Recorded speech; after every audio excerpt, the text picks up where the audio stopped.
Every spring, farmers put in long hours planting seeds in the soil. These seeds spend the summer months growing into crops that are then used to feed the world. And every fall, these same farmers dedicate almost every waking moment to harvesting these crops.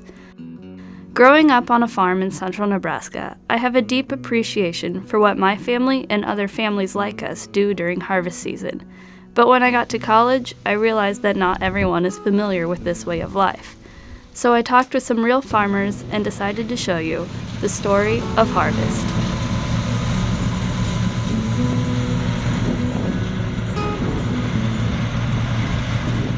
Harvest plays a pretty big role in our lives. It's a pretty big part of your day during the months of October, November, and September. There's not really much else going on. That's all you focus on throughout the day, and that's all you get to do. So it's a pretty big part of your day, and for a large part of the year, actually, about a fourth of the year.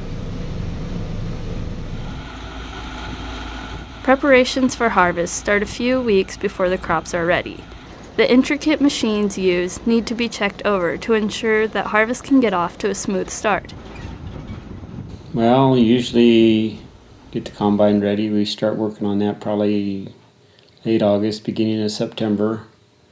Kind of have a list from the year before, things that I know we got to work on. If we have test plots and that kind of stuff, we got to have the field days and whatnot to get that stuff out of the way. Work on the combine kind of like whenever we have time between chasing cows and whatever other stuff is going on the place. During harvest, other farm activities don't stop. Livestock need to be fed and cared for, fences need to be fixed, and equipment may need to be repaired. There is always something to do, and the work is never done. You look forward to it all year long, and then it gets into a long, drawn-out process. It might take 6 weeks, might take 8 weeks. It gets pretty monotonous in the cab. You want to see how your corn has progressed and how it's going to yield. And yeah, by the end, you're looking for those last rows. You want to be done because it's a long process. However, all of this hard work makes it that much more rewarding. The harvest is the best time of the year because you work all year, put all the money and hard work into it, and that's when it finally starts to pay off. Everything has to adjust to the harvest schedule, including eating and sleeping. Breakfast at harvest time is typically a granola bar, and dinner consists of a sandwich and chips and cheese and some sort of yogurt or fruit, and then supper is the only hot meal of the day, so you tend to overeat at supper time. Early mornings and late nights are normal for farmers during harvest season, and a productive day may come to a stop very quickly if something goes wrong or breaks on the combine or tractor. A typical day during harvest is usually unload trucks by 7, start picking as soon as moisture is off the corn, and usually pick till 9, 10 o'clock at night. Love every day of it. Barring any breakdowns. You always have good days and bad days. Mark always says, never make a plan. If you plan to be done with a field at 5 o'clock, it's not going to happen. There's always breakdowns. There's always something that will go wrong. You can aim for an ending date, but it's not going to happen when you want it to end. You wake up in the morning, probably as the sun's kind of coming up, check emails and check the obituaries to make sure a guy didn't kick the bucket during the night. Then you try to get moving while there's still frost on the ground or on the crops. And you usually try to be running by, like 10, 10:30, 11, sometimes 12. It just all depends upon if you're broke down or what. Little things can stop you pretty fast. We'll run till usually 9, 9:30, 10 o'clock at night a lot of the time if things are going good. Just depends upon how full everything is when it comes time to quit.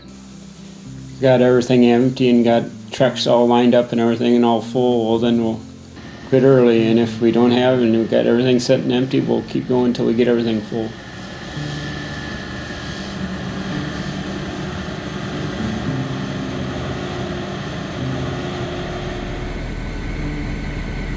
The excitement at the beginning of the season soon fades away, but that doesn't mean that farmers slow down at all.